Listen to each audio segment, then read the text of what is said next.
ملک صاحب اب لیے آپ غیر حاضر رہے وان سے کٹھن تھا۔ اتنی دیر، مگر اب آپ نے وہ میٹر تو کل ریزولو کر لیا، آپ کو مزید گنجائش دے دی گئی ہے، مگر اس ایوان میں ترمیمی بل کے تحت قومی سلامتی کو لاحق سنگین خطرات پر ایک مشتبہ افراد کی پیشگی گرفتاری کی اجازت کا بل جو ہے وہ منظور کر لیا گیا ہے۔ مشترکہ تحقیقاتی ٹیموں کے ذریعے بڑی ٹھوس تحقیقات ممکن ہوں گی اور مسلح افواج اور سویلین اداروں کو مشتبہ افراد کی حراست کا ایک جو لیگل اختیار ہے وہ مل گیا ہے۔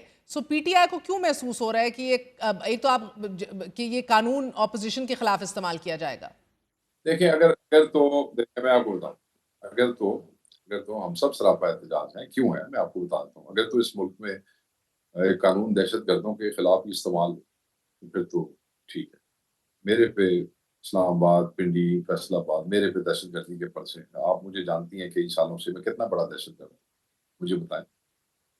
بلال اجاز کتنا بڑا دہشت، احمد بچر نفیس ترین آدمی پنجاب اسمبلی کا اپوزیشن لیڈر، ٹھیک ہے جی، شاید مکھی بھی نہ ماری ہو کبھی، مطلب میں ویسے نہیں کہہ رہا۔ دہشت گرد 10 سال سزا، کتنا بڑا دہشت گرد ہے۔ آپ مجھے بتائیں یاسمین راشد کتنی بڑی دہشت گرد، یہ سارے دہشت گردی کے اندر سزا ہو گئے۔ عمر چیمہ کتنا بڑا دہشت گرد ہے، عمر یوب کتنا بڑا دہشت گرد ہے، شبلی فراز کتنا بڑا دہشت گرد ہے۔ تو اس ملک میں جہاں پہ آلریڈی اینٹی ٹیرر ایکٹ کی دفعات کے تحت قومی لیڈران کو، عوامی نمائندوں کو 10 سال سزائیں ہو چکی ہیں، اس ملک میں جب اس قسم کا لا آتا ہے تو پھر خدشات، کنسرنز جینون ہوتی ہیں، اور وہ ہیں، اور بالکل اس پہ سراپا احتجاج ہے۔ کل ان کو نہیں سمجھ آ رہی اس حکومت کو، یہی قوانین کل ان کے خلاف بھی استعمال ہوں گے، تو اگر تو یہ صرف دہشت گردوں کے خلاف استعمال ہو تو 100 بسم اللہ۔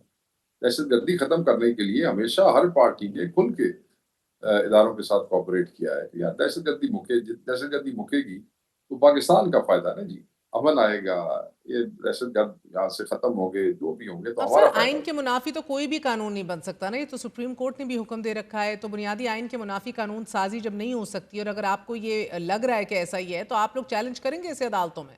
سیکشن 11 میں بھی تبدیلی کر کے لفظ حکومت شامل کیا جا رہا ہے سر۔ اس قانون کے تحت کسی بھی فرد کو پہلے 3 ماہ اور پھر 3 ماہ مزید بھی نظر بند رکھا جا سکے گا، تو یہ تو ناگزیر تھی قانون سازی۔ وزیر قانون بھی اپنا موقف رکھتے ہیں کہ امن و امان کے لیے ہم کچھ بھی کریں گے؟